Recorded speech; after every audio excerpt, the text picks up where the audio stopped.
சீட்டு போட்டிடுறது confirm. சென்னையில போட்டிடுவீங்களா? எங்க வேணாலும் போட்டி போடுவோம். தமிழ்நாட்டில் 234 தொகுதியில தமிழக முதலமைச்சர் அண்ணன் தளபதியார் அவர்கள் எங்கே சீட்டு கொடுக்கிறாங்களோ அந்த இடத்துல நின்று கடந்த 5 ஆண்டுகளில் தளபதி அவர்களும் திராவிட அரசும் செய்த சாதனைகளை மக்களிடத்தில் எடுத்து சொல்லி இன்றைய சூழலில் தமிழகத்திற்கு இன்றைக்கு நீங்க பார்த்திருப்பீங்க. நேற்று நம்ம டெல்லியினுடைய முன்னாள் முதலமைச்சர் கெஜ்ரிவால பாத்தீங்கல்ல, அவர் எப்படி அழுதாருன்னு பாத்தீங்கல்ல. எப்பேற்பட்ட ஒரு பாதக செயலை இந்த பாஜக அரசு செஞ்சிச்சுங்கிறத இன்னைக்கு நீதிமன்றத்தினுடைய நீதியரசர்கள் சொன்னாங்கல்ல.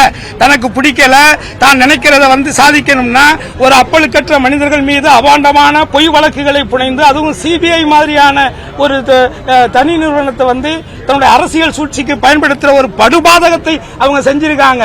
அன்றைக்கு நேற்றைக்கு கெஜ்ரிவால் சிந்திய கண்ணீர் என்பது பாஜகவினுடைய ஒவ்வொரு வீட்டிலையும் அது எதிரொலிக்குங்கிறது என்னுடைய கருத்து. சீட்டு கேட்டிருக்காங்க. நமக்கு தெரியும் நம்ம ஸ்ட்ரென்த் என்னன்னு தெரியும். அதே மாதிரி இன்றைக்கு புதிய வரவுகள் கிட்டத்தட்ட 13-14 கட்சிகள் வந்திருக்காங்க. இவங்க எல்லாருமே இந்த பாஜகவினுடைய ஒரு பாதக செயலை தமிழ்நாட்டில் இடம் கொடுக்க கூடாது, அதுக்கு வழிவகையில் நம்மளே ஏற்படுத்திவிடக் கூடாது அப்படிங்கிற ஒரு உயர்ந்த எண்ணத்தில் எல்லாருமே ஒன்று சேர்ந்திருக்காங்க. அதனால இப்ப எத்தனை சீட்டு நமக்கு கிடைக்குதுங்கிறது முக்கியம் இல்ல. மீண்டும் திராவிட சித்தாந்தத்தை தாங்கி நிற்கக்கூடிய மாண்புமிகு தமிழக முதல்வருடைய ஆட்சி தொடர வேண்டும் என்பதுதான் முக்குளத்தூர் புலிப்படையினுடைய நிலைப்பாடு. தாராளமா கேட்கட்டும். ஏங்க, எனக்கு தளபதி எங்க கொடுக்கறாரோ எங்க நிக்க போறேன். அவர் யாரை ஏத்து நிக்க சொன்னாலும் நிக்க போறேன். நமக்கு என்ன இருக்கு சொல்லுங்க. ஆனா என்னை பத்தி உங்களுக்கு தான் தெரியும்ல.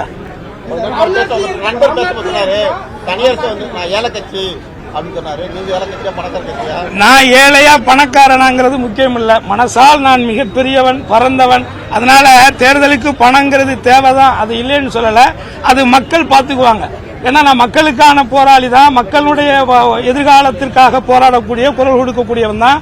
என்னுடைய ஒட்டுமொத்த முக்குளத்தோர் சமுதாய மக்கள் மீண்டும் தமிழக சட்டமன்றத்திலே அவர்களுடைய நீண்ட நாள் கோரிக்கைகளை வலியுறுத்துவதற்கு ஒரு பிரதிநிதி வேண்டும் அப்படிங்கறது அவங்களுடைய ஆசையை தவிர இதுல பணம் ஒரு பொருட்டல்ல நான் நினைக்கிறேன். இந்த தேர்தலில் தொடர்ந்து விஜய் திமுகவே இழிவுபடுத்தி பேசிட்டார். அதே மாதிரி திமுகவுக்கும் தாவிரதான் போட்டி. சரி, இந்த நேரத்தில் நான் ஒரு நல்ல மூடுல இருக்கேன், நல்லா ஹாப்பியா இருக்கேன். இந்த நேரத்தில் எதுக்கு இல்ல அதே உங்களுக்கு தெரியுது. வேணா அவரே மன வருத்தத்தில் இருப்பாரு, நிறைய மன உளைச்சல் இருப்பாரு. பாப்போம்.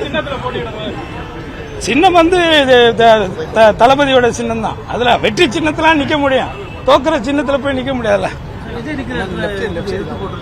என்னப்பா, அவர் ஏதாவது ஒரு படம் கால் சீட்டு கொடுத்து ஒரு 200 கோடி ரூபாய் கொடுத்தாருன்னா நின்றுவேன். ஒன்றும் பிரச்சனை இல்லை.